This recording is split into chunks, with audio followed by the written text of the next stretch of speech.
Hello to another video. Now today, we'll discuss something called a sitemap. A sitemap is a file placed in the roots of your server to facilitate the process of crawling your website for search engines. It's basically a list of all the pages of your website. So when you create it, you're basically telling the crawler, here are all the pages in my website.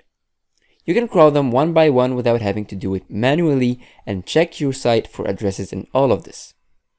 So it's a major plus if you want to automate the creation of a map for your site. It's just like a normal map, but for your website.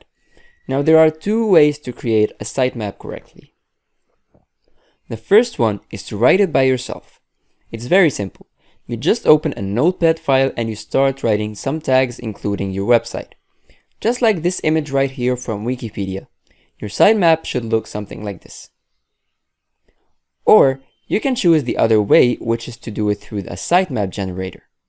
And there are many of these services online available, and really the best thing is that they are free. So this can be very helpful if you want to automatically make a sitemap. Or if you don't trust these generators, you can still of course do it by yourself. It's not that complicated.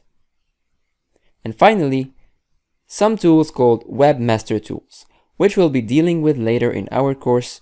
But you can submit this sitemap to your preferred search engines after creating them with one of these three methods.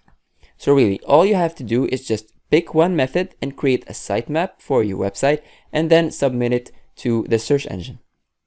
So to conclude, sitemaps are very easy to create and they really help your crawlers, and that's something we want to do so we can be more eligible for better rankings if the crawler is happy with our page content.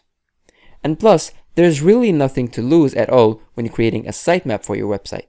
It can even be useful for you to list all your pages and get a sense of how your website is all linked together.